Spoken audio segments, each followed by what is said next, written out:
So thank you for making it to this part of the series. This part of the video is going to be strictly on options that will be available to you when you're going through foreclosure. So I want to explore that with you. I want to show you a couple of different things I've done in the past with some of the clients I've worked with and helped. When you're going through foreclosure, a lot of the clients I've worked with have always thought there's only one thing to do, and that's to just lose the home. I want to show you as many options available that I know, and you make the best educated decision for yourself. I like to be transparent with everything, help my clients make the best decisions, and show them everything that's available. Because at the end of the day, it has to make the most sense for yourself. So let's jump into it. I will walk you through some of these options, and I'll go more into depth about how to execute them, but also what it means as well. And as always, I like to say that I am not giving you legal advice. I am not an attorney. I don't have any legal authority. So if you're in a position now where you need to seek that, please go find that. I'm just sharing with you options I have helped my clients and families that have came to me with foreclosures, what I've done in the past to help their situation and solve their problem. But with that being said, let's go ahead and jump into the slideshow. I'm going to make this one a little bit more visual as well and have examples for each so we can break down some of the numbers and what this might look like for you in your situation you're going through. Now, as we open up the slideshow here, the first thing that we're going to see is called a reinstatement of the loan. Now, what the reinstatement of loan means is that you're going to catch up whatever the payments are owed to the bank, you're going to pay them. They call this the arrears. Now, what that means is I owe the bank 2 months worth of mortgage payments. I'm going to reinstate the loan by paying them those 2 months worth of mortgage statements. Typically, you have to pay this all up front. It's not a partial.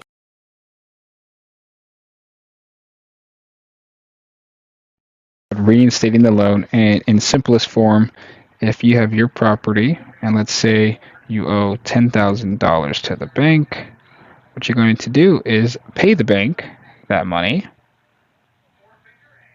and this is going to reinstate your loan, catch it up, make it now is going to be current. And what they also call that, and for the sake of the video as we keep going, is catching up your arrears. So this is called reinstating the loan. You catch up the arrears to what's owed to the bank. So next we have what is called the loan modification. These are different options that the bank would do to work with you as far as how your loan is structured. Now, this part of the video, I gave you guys 7 options. I'm going to go through them with you and then give you some more visuals and numbers and examples so this can make a little bit more sense and be a little bit more clearer. If you need to pause the video, this is a little disclaimer. Go ahead and pause it if you need to research some of these terms and see if they're the best fit for you and the situation you're going through. Now, with that being said, we have the first one being the interest rate reduction, second one being the loan term extension, the third one is the principal forbearance. We have option 4 is converting your adjustable rate to a fixed rate. Number 5 is capitalization of any past due payments, and then 6 and 7 are the principal reduction, and then 7 is trial periods that the bank would do to work with you on a new payment. Now, let's go ahead and break this down. I'm going to show you some examples for some of these, and then go ahead and make the best decision and see which.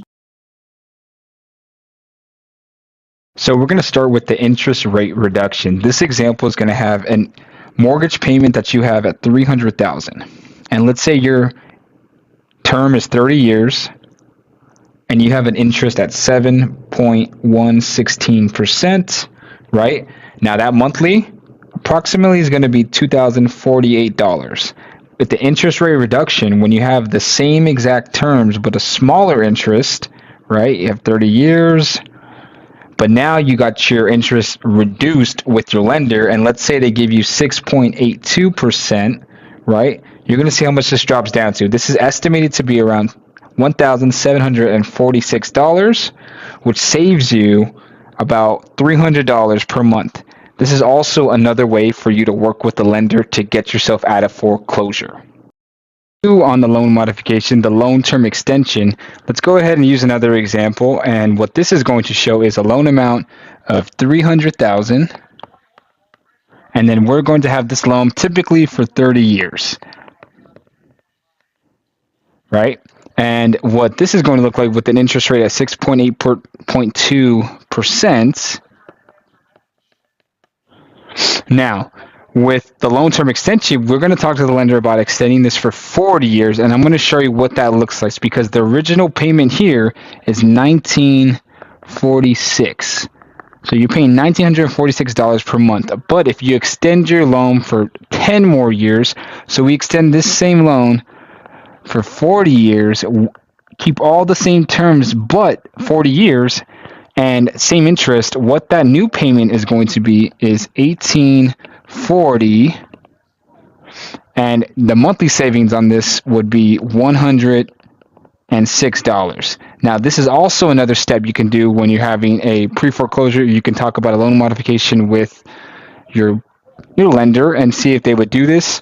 This lowers your monthly payment, but it can increase the total interest paid over time. Keep that in mind. But this is an option that you can talk to the bank about and have them work with you. Jump into number 3 of the loan mod, which is the principal forbearance, meaning deferred balance. Now, I'll give you the example of a loan amount of $100,000, and let's say the interest rate is 6%, and we have a 30-year loan. What that monthly looks like is $600. Now, if we do a deferred balance, aka principal forbearance, what this is going to do is now our original $100,000, we're going to remove $10,000 of the actual principal and put it on the back end of the loan. It doesn't go away, but for the time being, they're going to defer it. So now you're really only making a monthly payment on $90,000. Now that $10,000, it doesn't go away, but it goes on the back end. But we'll take it out for now. Same interest rate at 6%. And we have a 30-year loan. What that does to your monthly is it reduces it, and in this case, it reduces it to $540. So it saves you $60 per month in this scenario. But the reason this is important is because the bank will allow you to have a forbearance to remove partial principal and interest payment to reduce your monthly. And again, it doesn't go away, it goes to the back end, but they try this as a trial period with you for 3 to 6 months to see if this is something that can help you in your situation. Just another way for you to get yourself out of foreclosure and stay in the home.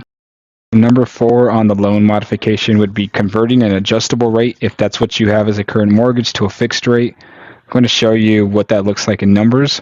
So an example would be if you have a loan at $100,000, and let's say your interest rate fluctuates from, this is adjustable rate, so 5% to anywhere between 8%.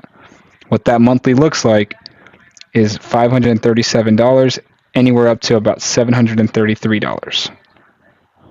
Now, if you're able to convert from an adjustable to a fixed rate, that same loan amount at $100,000 would have a fixed rate, and let's call this one 6%. Now, instead of having uncertainty of where your monthly payment is going to be, that new monthly payment is going to be locked in at $600. Again, you have no more fluctuating payments. This is also a way to stop the foreclosure, keep the home, have more of a timeline to make a better decision, but this is called converting adjustable rate to fixed rate.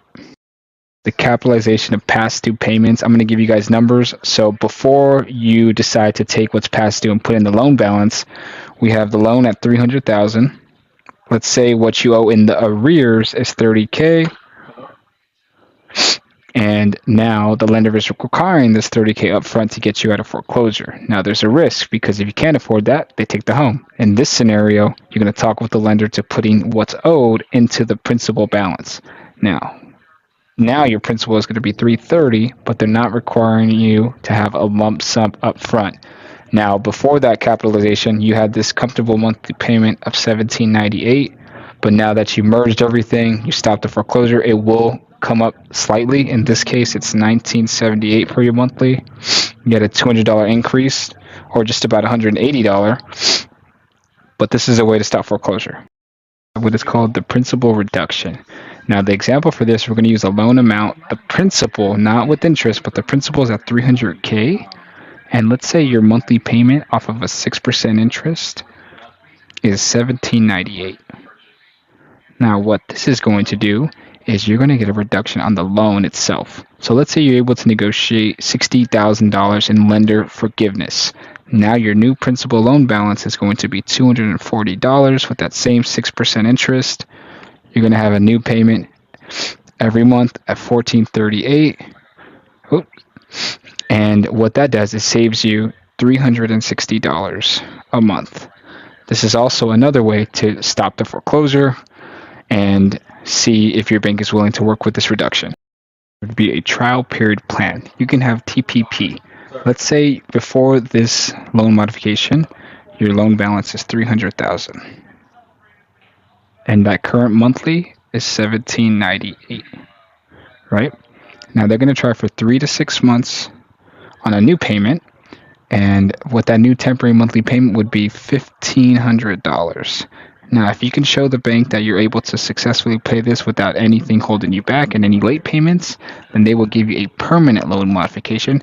More than likely, will adjust, the rates, the term itself, but that finally monthly would be somewhere in between. I've seen it happen where, in this case, it could range anywhere from $1,500 to $1,700. Number three, I would suggest to talk with an attorney, speak with a legal professional. I'm not a legal advisor or legal professional, so an attorney can help you with understanding your rights on how to avoid foreclosure and see what laws can protect you. So I would suggest speak with an attorney. Now, number four, I would also suggest to speak to another professional, and that happens to be a financial advisor. They can help you develop a system or a plan to see where your revenue is coming, where you're spending, where you have debt, where it's accrued, where your streamlines of income is coming in, and structure in a way that it can possibly help you catch up to what's owed to the bank. And this is just an alternative for you to possibly keep your home and not think about. So number five, we have what is called a short sale. In the simplest form, a short sale is when you sell your home for less than what is owed to the bank. This always requires the lender to approve of this. In essence, they're going to take a discount for the property.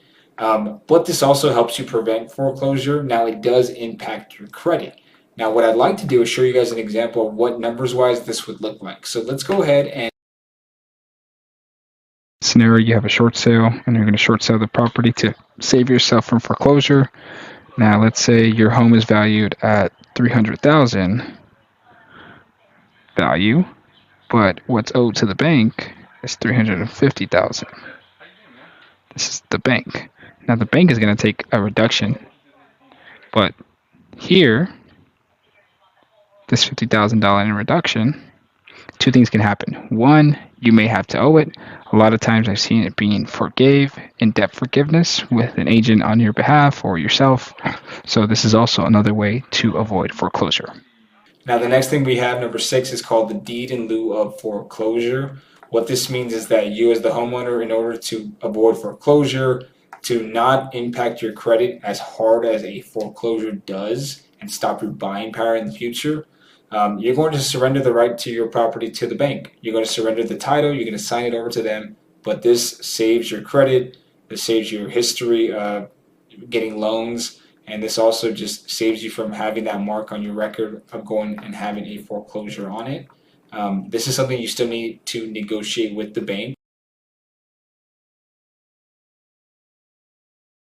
Now, number seven, as far as an option to save your home and not go through foreclosure, you can file bankruptcy. Now, there's two types of bankruptcy that I've done in the past with clients and homeowners have helped. That's chapter 7 and chapter 13. I would only recommend this if this is a last resort and you've exhausted every other option. Then this is something that can also possibly help you in your situation. Now, number 8, we have what are creative financing purchases. Now, this is working with an investor. I would suggest this if you're working with a seasoned investor that has these type of purchases under their belt and they're familiar with it. There's all types of creative ways to help people in foreclosure really just buy time, to have time to think clearly and not make a bad decision. What this could look like would be, and I'll use some real estate terms, but I'm going to break this down and give you a few examples. One could be subject to the loan, taking over the loan, seller financing, a lease option, a lease back. There's times where you can work with a seasoned investor, well vetted and trusted investor that can help you catch up on the arrears with a possible small loan and buy time, and you guys can structure a creative financing option. Number 9, we have a government-backed program called Save Our Home AZ. This is for the state of Arizona. This helps struggling homeowners that are dealing with foreclosure. I'm going to leave the link here. feel free to do some research yourself. But essentially, if you qualify, these are government-backed programs that can help homeowners that are in distress and foreclosure. Depending if you qualify for the type of terms they ask for, they can help catch you up with those payments that are owed to the bank and essentially catch you up to speed, and you won't be going through the foreclosure. Now, there are guidelines that you have to qualify for, but if you didn't know about this, this is a government backed program. I'm going to leave the website, the link here for you to search it. And again, this is a great resource for you if you're not looking to sell your home and really maximize what options are there for you. Save Our Home AZ. Look it up. It's a state government program.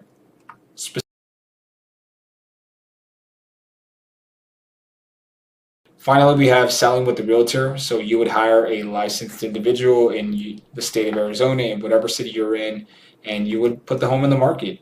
This allows you to try to get as many buyers to look at it as possible. This really only works if you allow that realtor to have the time to sell the property correctly.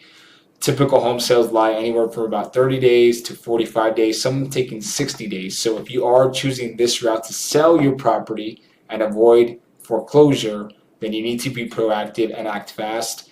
If I decide, I'll give you an example, if I decide and I'm going through foreclosure to work with the realtor to sell my property and my auction date is next week and I hire a realtor today, well, that's just not enough time to try to get the most money from our property.